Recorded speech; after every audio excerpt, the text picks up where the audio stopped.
అబ్బబ్బబ్బబ్బబ్బా! ఇది ఇల్లులా లేదమ్మా, కురుక్షేత్రం నాటకంలా ఉంది. ఏమైంది తాయారు? కింద అరుపుల శబ్దమేంటి? ఓ, నువ్వు లైవ్ ప్రోగ్రామ్ మిస్ అయ్యావు కదూ, నేను చెప్తానులే. మీ శేఖర్ అన్నయ్య అంజలిని చూడ్డానికి వచ్చాడు. మంచం మీద ఉన్న అంజలిని చూశాడు. పైకి లేవలేదేంటి అని అడిగాడు.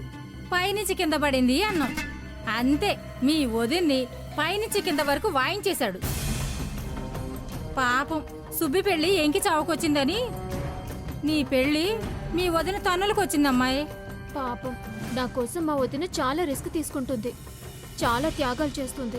పైకి రోగాల వంశంలా ఉంటుంది కానీ ఇది పెద్ద త్యాగాల వంశం అమ్మాయి.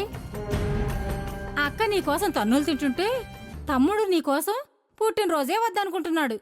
ఏంటి? అదే, మీ బావ పుట్టినరోజు కదా రేపు. అవును కదా, కరెక్టే. రేపు మా బావ పుట్టినరోజు. కానీ నువ్వు కనిపించేంత వరకు పుట్టినరోజులు ఫంక్షన్లు ఏవీ వద్దంటున్నాడు. నిజమా? నా కోసం నేను కనిపించలేదని బావ పుట్టినరోజు వద్దనుకున్నాడా? అంతేకాదమ్మాయి, మీ అత్త సత్యనారాయణ స్వామి వ్రతం చేద్దామంటే ఇందు కనిపించాక చేద్దాంలే అంటున్నాడు. చూసావా, మా బావకి నేనంటే ఎంత ప్రేమో, నేనంటే ఎంత ఇష్టమో. నేను కనిపించేంత వరకు తనకి ఎలాంటి ఆనందము సంతోషము వద్దనుకున్నాడంటే నా కోసం ఖచ్చితంగా బాధపడుతున్నాడు, నా గురించి ఆలోచిస్తున్నాడు, నేను కనపడాలని ఎదురు చూస్తున్నాడు. అందుకే పాపం పుట్టినరోజు కూడా ఆపుకున్నాడు. ఆపుకోడు, ఆగనివ్వను. మరేం చేస్తావమ్మాయి?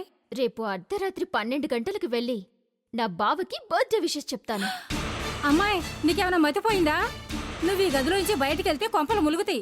ఆ విషయం తెలుసు కదా, ఎలా వెళ్తావు? వెళ్తాను, వెళ్ళి తీరుతాను. వెళ్ళకపోతే నేను నా బావ మరదల్లే కాను. బావా, రేపు నీకు ఫస్ట్ విషెస్ నేనే చెప్తాను.